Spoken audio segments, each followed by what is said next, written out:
Color grading, generally speaking, is an easy thing to understand. It's going from this to this. When I first started color grading, I did not understand what the concept was. Maybe it was because I wasn't doing the proper research, or maybe I also wasn't finding videos that broke it down very simply for me. Either way, we'll lay the blame on myself.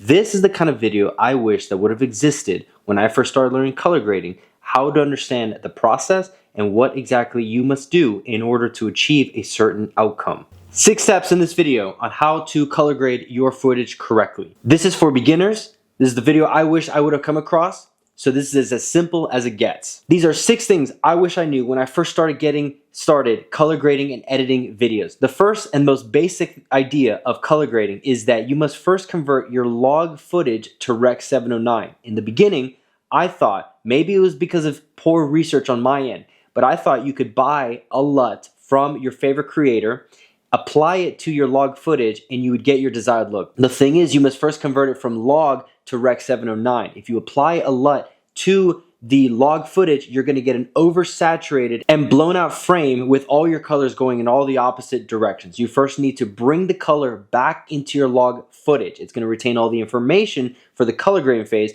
but converting it to Rec 709 first brings back all the colors, and in this stage you need to make it look as close to real life as possible. Then, with all that data that is saved in the frame, you can now move into the second phase, which is color grading. This is where you can get creative. You can apply the LUT in this second phase. You can now tweak the colors to achieve that desired look you wanted. The second point is, what is log? Log is short for logarithmic footage. It is footage captured on a flat profile that is preserving a lot of the highlights and the shadows, a lot more information for you to play around with in the color grading phase. This type of color profile has a higher dynamic range to allow you to stretch those colors a little bit more than you would with Rec 709 without blowing out your highlights or messing up the details in your shadows. When it comes to simplifying your workflow for color correcting and grading, there are 2 solutions that I would recommend, and I wish they either existed, which they didn't at the time, since they are fairly new products. But these are 2 products I would heavily recommend. They are not sponsoring this video.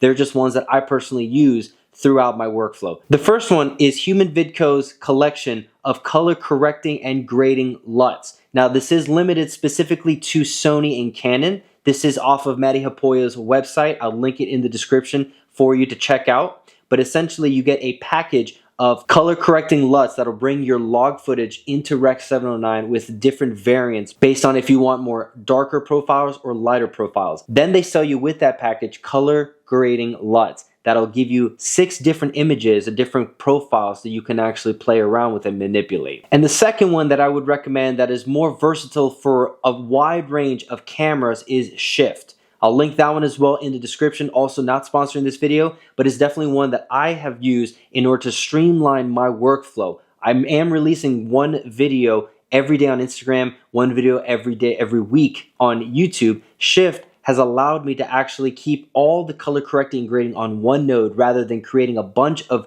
nodes in a tree and overcomplicating the process.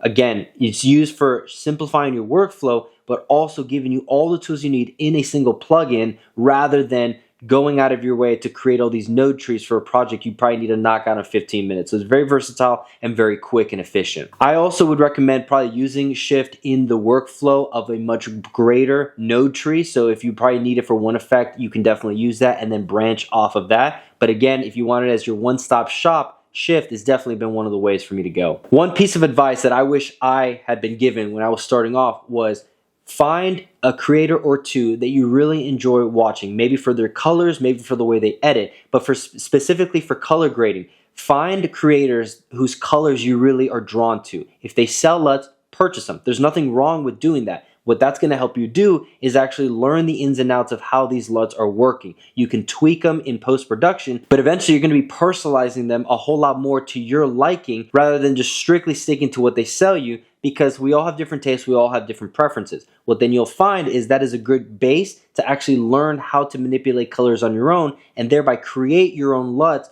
with different variations or different offshoots and ideas you may have from starting with a good structure of a base. And that's it. That's pretty much all the points I wish I would have known whenever I was starting to color grade and color correct. There are a lot of fantastic videos out there that really dive into the nuance of it, but a lot of it can get kind of daunting, especially when you know nothing about this kind of stuff. But the important thing is just know, the one thing that I wish I would have heard from the very beginning is that when you're color grading, you must color correct first. That's the biggest thing in the world. Convert your footage from log to Rec 709, and then after it looks like real life, like what you use your camera to capture, then at that point you can move into the second phase, which is color grading, and that's where you can get creative, applying your LUTs, your plugins, and manipulating the colors to your advantage. If you found this helpful, drop a comment in the comment section. We'll see you guys in the next video.